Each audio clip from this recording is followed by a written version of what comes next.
Oh, brilliant. Brilliant. Welcome everyone, and thank you so much for joining us this evening. I am so excited to be speaking to Ed Brooks, Dr. Ed Brooks from the Oxford Character Project. He's the executive director there, and their goal is in a number of different organizations and with students and young people as well, to develop wise thinkers and good leaders.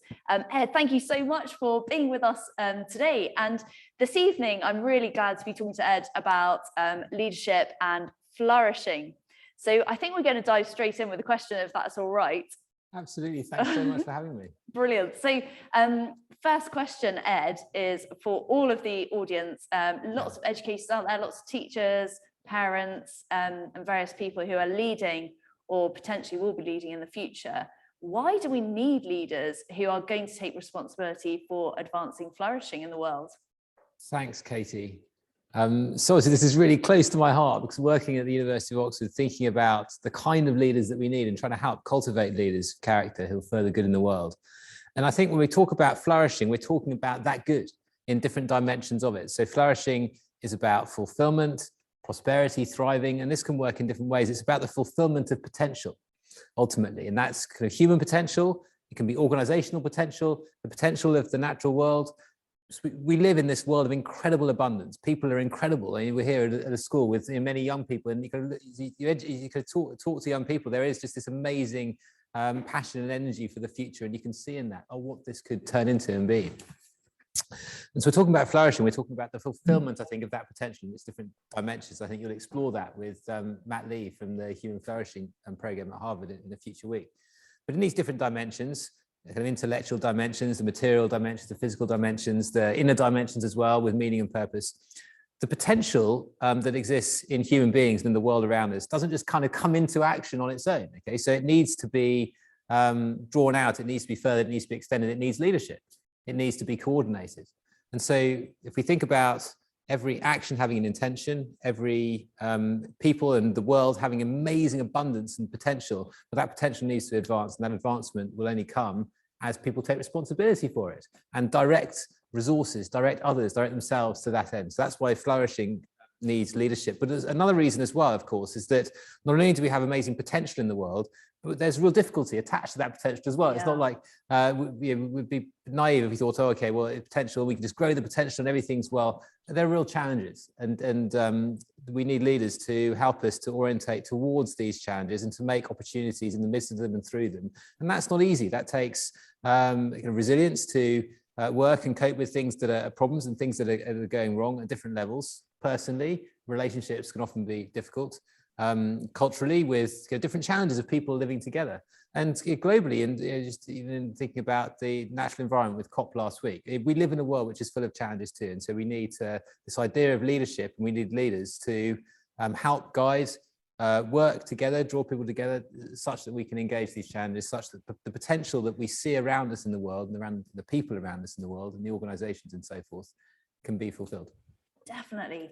And when leaders do engage with these challenges and when they do take responsibility, then what happens? What have we seen happen?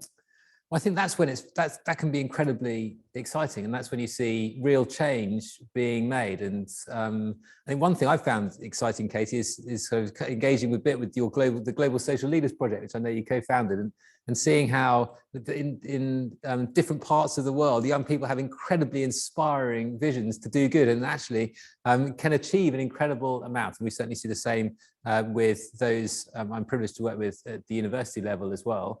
But of course, think about any kind of context in society where good is achieved, we celebrate those who often been attached to that good, but they're not on their own. They've led others together towards some end. So I mean, there's great possibility that can be realized, whether that's in a sports team, and you can see it in wonderful success, whether that's in a classroom, and leadership in that context kind of works out into kind of wonderful education and learning and growth of students. You see it in an organization where good leadership can bring people together well around a project, around a purpose, and those people themselves can flourish and the organization can grow. So I think you see it all these different ways where leadership works well, where it's well ordered towards kind of good ends, then and it's kind of filled out with some kind of important qualities of character, I think leadership can achieve amazing things. Definitely. And have you seen any stories that you could share with us where that's happened either at the university level or an organizational level, where you've seen a leader and they've been able to kind of orientate towards the good and lift people up and fulfill potential? Yeah, I think of someone actually who's a real role model of leadership for me, and someone I came across, I suppose, when I was in my early 20s and lived in South Africa for a while, and an amazing woman there who had seen a real challenge in society all around, which is a challenge of homelessness in a wealthy part of the city, and hadn't been satisfied that this kind of should just carry on existing. And so just, taken action, coordinated other people in the local area who wanted to do something about this. And over time, these energies have tried to join together and built up into an amazing initiative, which helped people to move off the streets, transform their lives. But it involved different dimensions. One, setting up an organization to get things going, but two, kind of deep personal engagement with the issues and the kind of people around. Because we don't just see problems. Actually, often the problems represent people who are finding things challenging in different ways. So I think I saw someone who was incredibly authentic, who saw a real need, who had some ideas about how to start engaging that, and who drew others along with her. And the effects were remarkable. So people whose lives were turned around and transformed. She's remained an amazing example of what good leadership can be for me. She's called Colleen Lewis. Brilliant. Thank you so much. That's such an inspiring example. And I'm just wondering, what did Colleen do that kind of brought people along with her? What was it that enabled her to not just take on this challenge on her own, but actually inspire others to come with her? I think it was her concern, not for what she wanted to do, but actually for the goal that was there, the need that she felt really kind of called upon to meet and engage. And the authenticity then she went about that just enabled other people to join in kind of really naturally with it. So she wasn't trying to have her project to further her agenda, but really genuinely wanted to help and serve. And when we want to do that, if we do that in a way which is kind of genuine and engaged and open-handed, that's always going to lead, if the issue is the thing that we're trying to address, always going to leave opportunity for others to kind of join in and get involved rather than others. And that's exactly what happened. It allowed space for lots of other people with different kinds of gifts then to join in, and the kind of movement was formed. So definitely. I love that idea of the open-handedness. Could you maybe expand on what that means for leaders to be really open-handed? Yeah, I think so. We work a lot on this idea of character in the University of Oxford, and run something called the Oxford Character Project, which thinks about the dispositions that are needed to lead well, to think well. And in leadership, certainly, I think humility is a really important quality of leaders. And here, I think it comes in different dimensions, but one is kind of self-understanding of who we are and what we can contribute, and also where the limits of different parts of knowledge might be. It's an intellectual idea to that. So, having a sense, I understand this part of the puzzle, but it's only part of it, and I need all kinds of other people to then help understand other parts of it. But in a deeper sense as well, a kind of relational sense or a moral sense, humility allows us to just remain rooted and grounded, kind of with a good sense of, okay, we can do something. It's not everything, but something, and that's important and good. And that then is a quality which can allow us to wonderfully leave space, because we're kind of not forever getting in our own way. Actually, it's not about kind of us being able to do everything. We don't need to, but a kind of confidence that, I can do something here.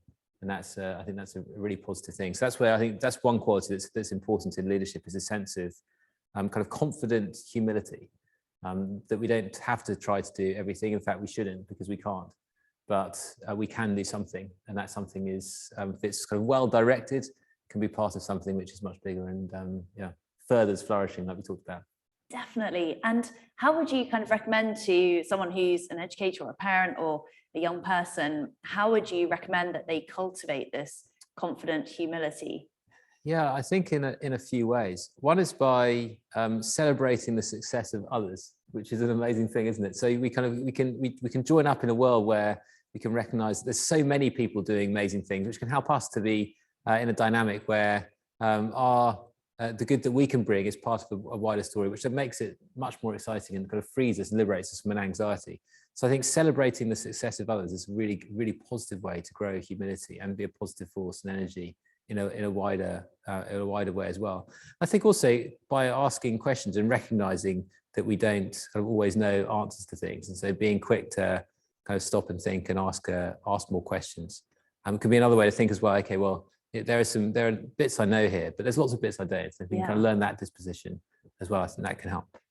Brilliant, thank you so much. And how about some of the other qualities that leaders need to be able to kind of cultivate flourishing, whether that's at a societal level or an individual level? Thank you. Yeah, so I think there are quite a few, and the way character works is that if we're talking about character, we're talking about the central dispositions of a human being.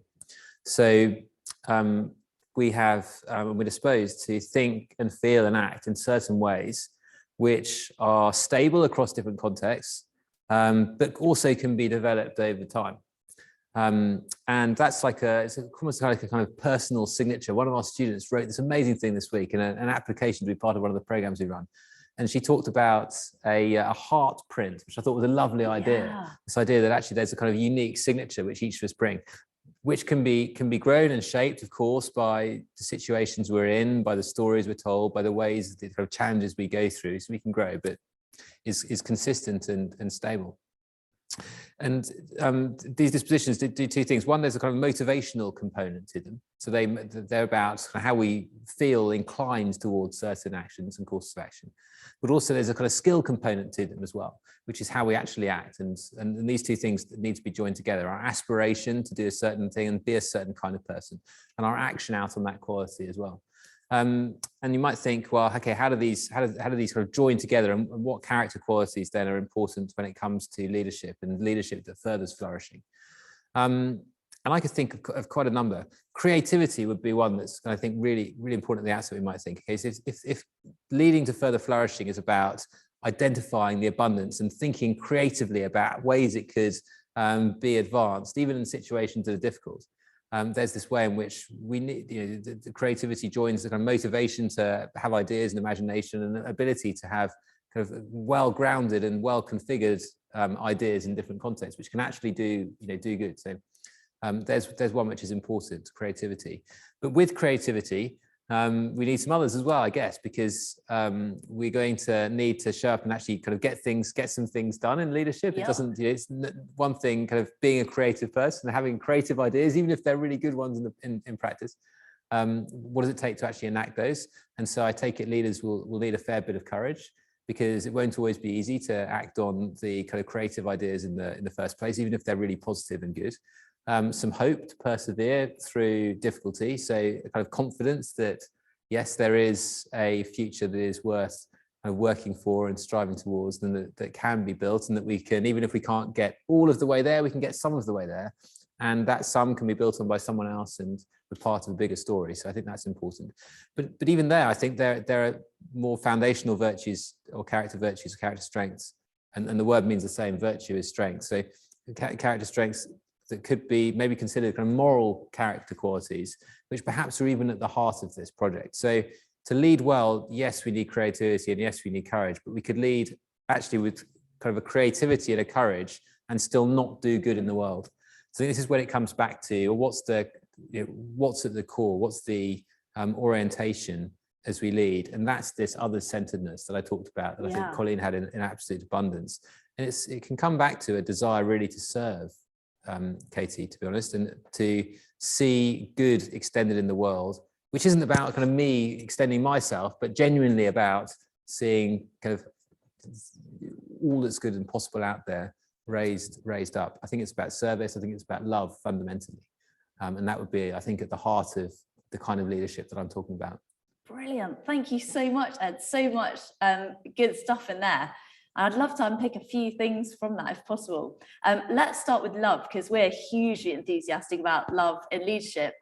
What does love in leadership mean for you? I think love in leadership means an orientation to always be focused on the good of those that you serve. So it's a kind of self-giving that never stops, but the source of which never dries out as well. So it's kind of, if we can get into patterns of love, I think there's a dynamic of kind of abundant generosity if you like, towards others. Yeah. And this comes close to the heart of it, I think. It's an amazing, I think the idea is incredible, isn't it? And we human beings have been trying to work out exactly what love is for millennia. But I think there's something in that. It's the way I understand what this could be in leadership. A kind of deep concern for others, a deep other-centeredness, which desires and acts that their good could be deeply advanced. And I think it's a real strength. So I think the idea that there were at one point maybe different ways of thinking about leadership, where you kind of have the kind of hard stuff of leadership, which is about getting the things done and making money and this kind of thing, and then there are the soft skills of leadership, which are about some of the relational qualities for that to take place. I'm not sure that ever held, but I certainly don't think it holds today in a world where the anything we do and come up against is so deeply relational. We need to, we can never kind of engage the kinds of complexity of the world that we exist within now without deep relationships with others in order to see things kind of grow and advance. So in a world which relies, and leadership relies on kind of incredible amounts of collaboration, having this kind of sense of profound other-centeredness is incredibly powerful and incredibly important. I think we'd all want to work with people and be part of organizations with people who really did care for others in that way, I think. And certainly when we received that, I think we follow those kinds of leaders, there's certainly I think a dynamic of enjoyment, fulfillment, flourishing, actually. So definitely. Yeah. And could you maybe give us an example of a leader who you think embodies that? Yeah, I think many. I might talk about, so I think leaders in areas of say in organizations and areas where there's a kind of strong personal focus element. So I think of teachers, of care workers, where this comes very close to the heart of what those kind of professions are about. So I think of an example would be kind of a carer in a nursing home context, or teachers in classrooms as well, when there's this really, really strong human dynamic and what's involved. But also, I think we can think of it in other organizations as well. We're doing a fair bit of work in business organizations at the moment. In fact, one of the companies that we work with, it's an old tech firm, has love at the heart of its story and the heart of its purpose, which I found so exciting when I found out. And this was the kind of the founders' intention for this is going back almost a century.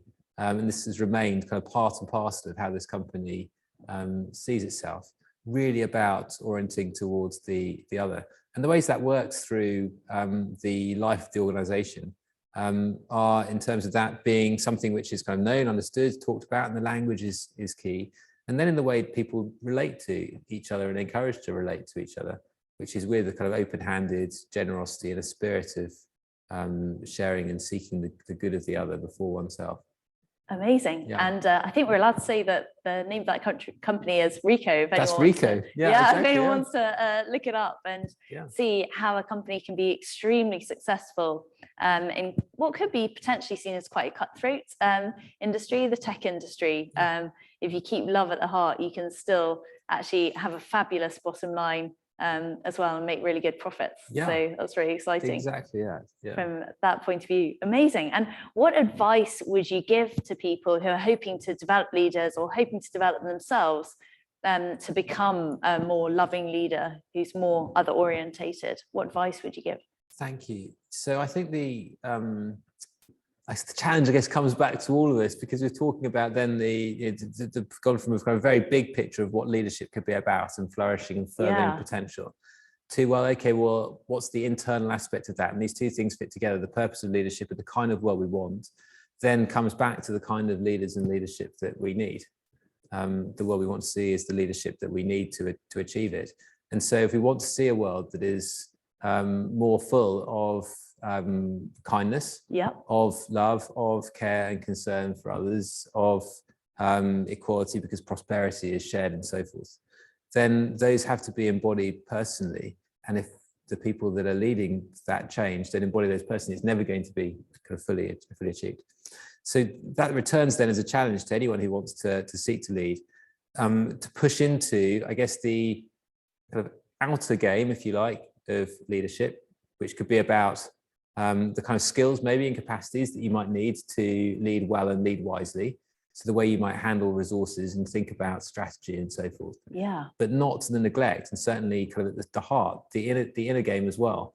And that would be then going on, can be willing to go on a personal journey, which is about growing in character. And there are ways, I think, through the life stages that journey is possible. Of course, we grow and our character shaped in different times in different ways. But there are some important strategies which we can take on board to grow at any point in our lives. I think we're always kind of on a path here. It's no, if you start to think too deeply about any of these character qualities, there's always kind of a sense that they're beyond us. There's something more that we could, more that we can grow in here.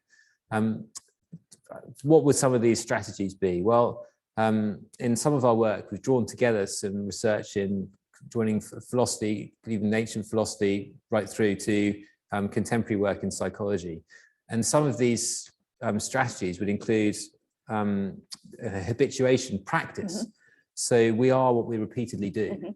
And we learn to grow in a quality like hope by enacting it. So by kind of persisting in the face of difficulty towards a future which we can't see, but we're committed to being possible. So that there's a way to grow hope or courage by putting ourselves in difficult situations and going through pushing ourselves to do difficult things.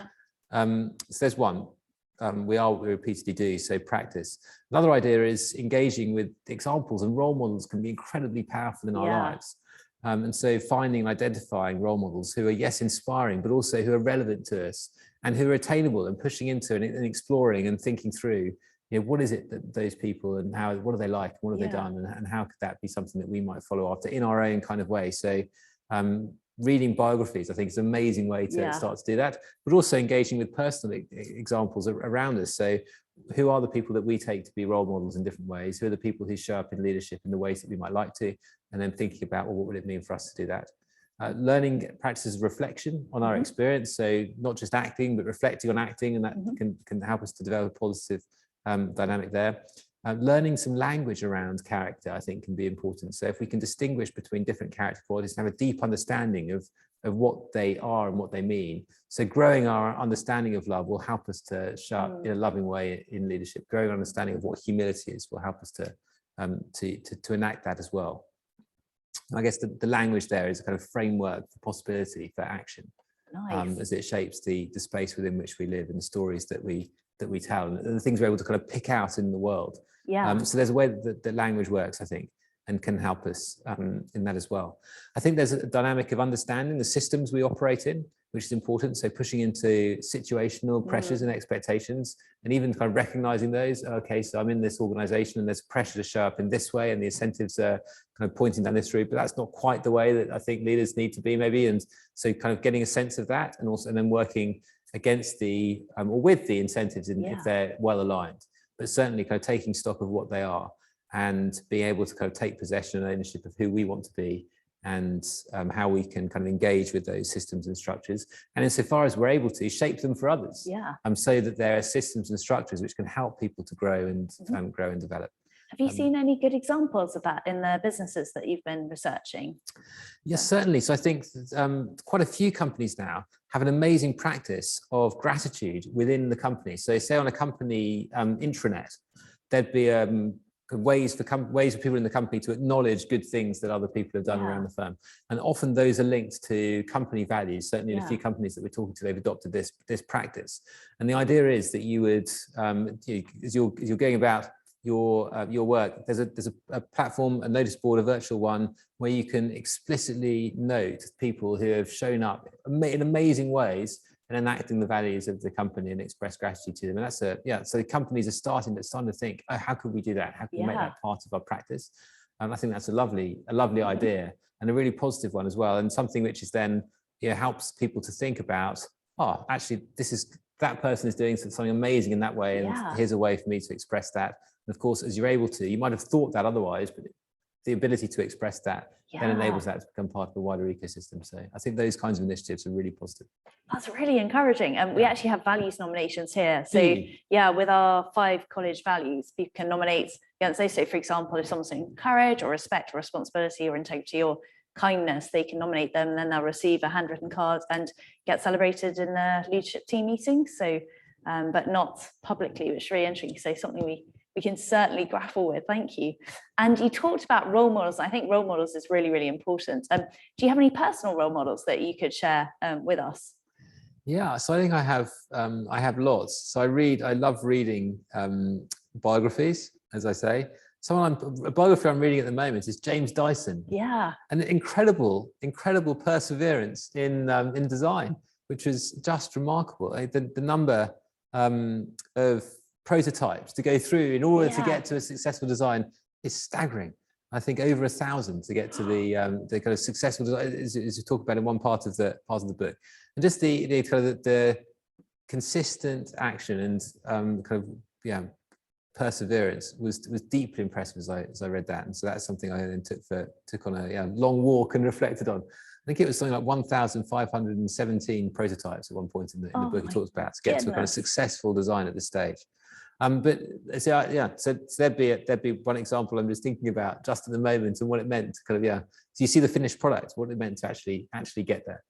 But personal examples I think are often powerful, and certainly in my life, I think of friends who have exercised leadership in different contexts in different ways.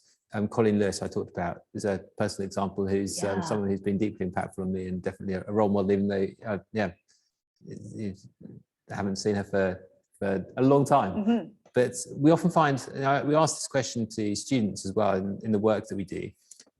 What are the most important qualities of leaders? And you think of a leader who is someone who exemplifies that quality. And it's amazing the people who students will name. So sometimes there'll be public figures, and Michelle Obama will come up quite regularly, Barack Obama, of course, as well, and people from around the world who are these amazing public figures. But often, frequently, the people mentioned will be teachers and parents or close friends who'll be role models for others. And I think there's something which is important and wonderful about that. And I think there's something which hopefully should be inspiring for teachers as well, is that actually what's happening in the classroom isn't just kind of instruction, but it's very much role modeling of all of these wonderful character qualities and modeling leadership, which is then something which students then take on, even if teachers aren't necessarily aware of that. There are students certainly who come to us at the university saying, my teacher is my role model of what a good leader could be. And it's an exciting thing. So that's really encouraging. Thank you so much. And lovely for teachers to be aware of that and actually think, I'm not just teaching physics, I'm not just teaching geography, but actually, I'm teaching leaders for life. So I think that's right. I think there's something about this idea of leadership, which certainly, if it has been associated with, or it's sometimes associated with this kind of class of people, and you kind of rise through and you come with one of this kind of great hierarchy. I think that association is certainly weakening and must weaken in that as we think about what leadership is and could be, it's not about a few people doing a few incredible things which change the world. I think it must be about lots of people taking responsibility for further flourishing in lots of different contexts. And so one thing I think I'm really, really keen to do in our work, and we've talked about it before, Katy, as well, is helping to think about everyday leadership and leadership existing in lots of different contexts. And so I think there's a really kind of powerful way of taking this idea of leadership on a walk and thinking about, okay, well, how am I leading others, and what does leadership mean in my life? And that can be kind of, incredibly powerful, and I think empowering as well, as we kind of own that ourselves. And certainly, of course, if we're having that effect, there we are leading, and there's a good way to, a kind of positive way to own that, I think. Definitely. Ed, thank you so much. That's amazing. I really want to give an opportunity to the audience to ask questions as well. Otherwise, I'll just ask you questions all night, and that would be really unfair. So thank you so much for everything that you've said so far. And I'm just going to go to our live audience first. And all of our Zoom guests, if you'd like to ask any questions, if you could possibly just put them in the chat, that would be brilliant. But let's go to our live audience first. Does anyone have any questions at all? Brilliant. Ella, thank you so much. Thank you so much, Ed. You spoke about people doing what they repeatedly do. Yeah. And I'm just wondering if there was a startup or an organisation that's starting, especially post-pandemic, lots of new organisations, and they want to have a heart-filled organisation. It's quite a lot really to take in, and it's, I suppose, more a way of being. But what are there sort of 2 or 3 things they could focus on as they establish an organisation, just to get off to a good start? Thanks. That's such a good question. I think the simplicity is a wonderful, wonderful thing. I think with to multiply, we can kind of multiply categories and frameworks which can actually stop positive action by kind of overwhelming us with complexity. So I think you're perhaps exactly right. Maybe focusing on 1 or 2 things that actually can be ways that we can repeatedly act. And so a dynamic of service, I think, is one that's perhaps really important, and maybe gratitude with that. So just being a way of being in a new company where everybody is thinking, okay, how can I serve others around me and the mission of the company? And a kind of, practice of gratitude when seeing that in a small team, that can go an incredibly long way. And we all long to be noticed and seen in a deep way. And I think that's what gratitude does. And as we receive gratitude, there's a motivation to serve, and it kind of carries on in a kind of very deep and powerful way, I think. So maybe those 2, serve and be grateful. Yeah. Okay, would there be different structures? Is that about sort of working within the traditional sort of standard hierarchical approach, or are we seeing different service-like structures? I think institutional structures are a lot flatter than they were previously. That's certainly true. So there's been a move from a kind of command and control, strongly hierarchical approach to a much more collaborative one, more horizontal approach, and one focused much more on empowerment of people. But here, I think there will always, I think, be need for both. So I think it's not a case of kind of abandoning positional responsibility, because people have got to be responsible, and those responsibilities kind of attached to different functions, and there's something which is kind of good about that and kind of well ordered about that. But I think the idea of empowerment is a wonderful idea as well. And so if previously hierarchy had kind of squeezed the life out of people and made kind of concentrated, power in an organization in certain ways, the idea that everybody should be empowered in an organization, I think, is a wonderful one too. And so if we're seeing something of that with this move to a kind of more horizontal, collaborative organizational structures, very exciting. Thank you very much. Abigail. Thank you so much for the talk. Really interesting, and I love the model that you're proposing of serving to lead and other-centeredness. And it actually just got me thinking about a conversation I had with a student recently. We essentially ended up having quite a heated debate in which he was trying to defend a particular leader who had essentially kind of squashed people to get to the top and become very, very successful CEO of a large multinational corporation. And this student was essentially trying to justify that that is the only way to be successful. And I was just wondering if you had any recommendations for how, as teachers, we can engage with that, and perhaps engage with that perspective that some of our students, and indeed some adults, will see ideas such as humility as a weakness rather than a strength. Yeah. It's a great question. So here's the reality: we live in a world and in organizations where some of these deep strengths of character aren't necessarily rewarded, and there are ways of being which can get you into certain positions and achieve an honor and success in the world, which is quite different to the kind that we're talking about. I think actually what's needed here is a kind of close look at success and an idea of what we want to see for ourselves and for others around us, of life in its fullness. There's a way of being which can achieve success, but then often a way of having achieved success which then questions whether that success was worth it, and that seems to be a repeated pattern. And it's there because success can, what does success do? Well, a kind of success in one way stops life. It finishes things. And if it's all about achieving the next result, if success is purely about competition to achieve the next thing, well, then you succeed at the exam, but then so what? Well, it's another one. You have to have another one. You start again, you succeed at that, then you have in this pattern, it never stops, and it's exhausting to run through. And certainly somewhere like Oxford, it's a place of incredible success, and that every young person who's there as an undergraduate has been incredibly successful right through their school career. But then they get there and they've succeeded because they're one of that little small group who've got to this, you know, this lovely old university. But then it also has to start again. And I think this is, you see that exactly this, and it's deeply unsettling because, you know, your success has been, well, you get another try at being successful again then.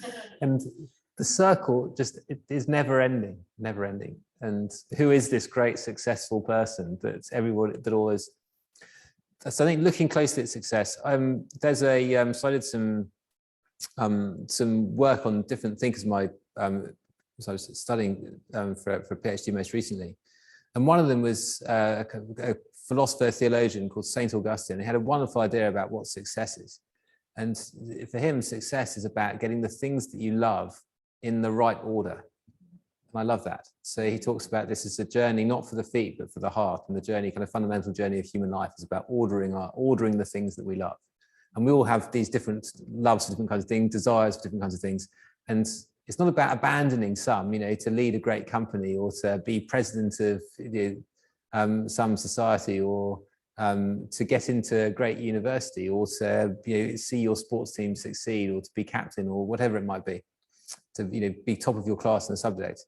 But it's about getting these things in proper proportion, in relation to each other really well, and for that to be core of that to be filled out by character, which doesn't displace the external achievements, but it does make them meaningful. It is the kind of heart and the core of them. So I think it's, yeah, that's that deeper understanding of what success is, which is perhaps the underlying thing. How do you think we can, how can we model that as teachers, do you think? I think by celebrating both the achievements and the ways in which they've been achieved, and the ways they've been achieved where they don't seem to be just the kinds of achievement that maybe the world values. So what's important is, well, is this person living life in a way which is fulfilling the potential that they have and giving themselves to others, and celebrating that and its manifestations. So I think being on the lookout for that is probably, yeah, a really important thing. And it's the you can, you know, the way that school reports are written even can signal this, right? And the, you know, maybe if parents are too quick to look down the, don't know how it works at the different schools, but certainly my schools, just both children at different schools, have one kind of column for numbers, which are about attainments, and then letters for, you know, efforts or whatever. And, you know, the parents, and maybe looking down the first one first. But you can, in the comments that go with that, there can be some appropriate kind of direction towards the kind of balanced good of the whole thing here, even if you're putting the, you know, so these are kind of some ways that we could perhaps start to think about that. Thank you so much. Fantastic. Any in the chat? Emmy, brilliant. You've touched on this, Ed, but as a classroom teacher, I'd love to see the students I teach grow in character, but within the constraints of also trying to take the syllabus and the business of life, are there, again, maybe just a few simple top tips we can make sure we don't forget in the classroom that might help students grow in character? Yeah, so the character journey is a different one to the journey to navigate life in all of its twists and turns and all of its pressures. It's part and parcel of it. And so, and actually will go beautifully integrate within it. So of course the pressures of life don't go away, and we don't stop those to suddenly think, okay, well, how can I go on a character journey? But to be thinking in the middle of that, well, what character qualities are going to be important? Say this year, it's a pressured year, it's year 11 or something for GCSEs. Okay, as a classroom teacher might think at the beginning of the year, well, what are going to be the few character qualities that are really going to be important for this class or this student to take on this year really well? And how can I be mindful of those as the year goes on? And just not in an overbearing way, but just keeping coming back to those as repeated themes throughout the year.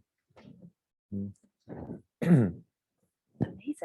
Ed, that was absolutely incredible. Thank you so much. I have learned so much, and I feel so inspired, and yeah, really ready for trying to develop the leaders of the future. So massive thank you for coming to join us, and thank you so much for all of the amazing questions, everyone. Brilliant. And yeah, good night.